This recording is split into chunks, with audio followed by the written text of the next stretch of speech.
How do trademarks protect brands? There's a lot of articles and videos about this subject on the internet.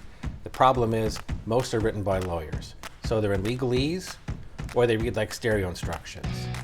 So if you want an explanation in plain English about how trademarks work and how they protect brands, stick around. I promise I'll make it quick and painless.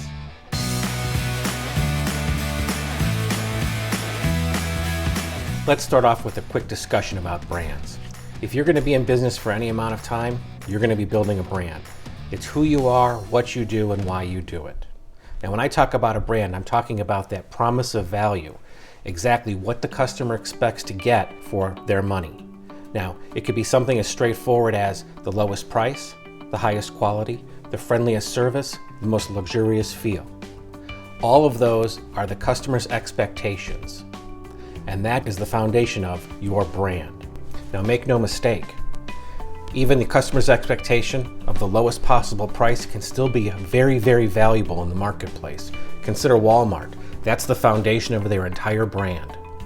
Always remember, people don't have relationships with products, but they're loyal to brands. And loyal customers are repeat customers. They pay more for your services, they pay more for your products, and they tell their friends about you. Your brand is insurance against being a commodity.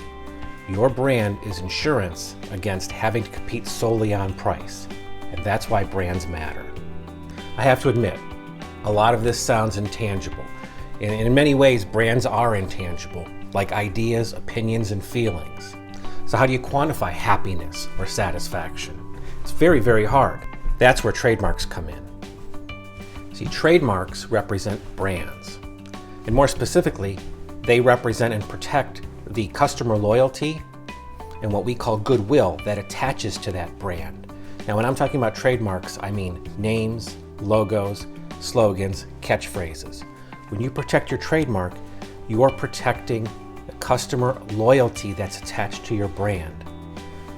Another way of thinking about it is that trademarks protect the emotional connection that your customers have with your brand. And that's why you need to protect your trademark. So how do you protect your trademark?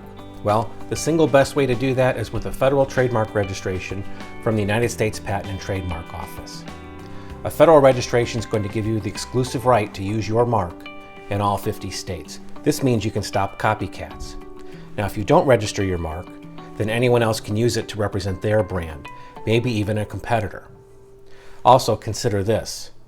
In some situations, a competitor might register the brand, in which case you'll have to rebrand or face litigation.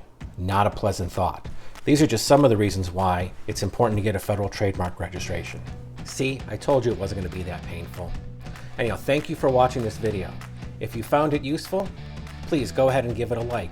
Also, consider subscribing. In the next few weeks, we plan on rolling out a lot of new videos about federal trademarks, federal trademark registration, and branding, all in plain English.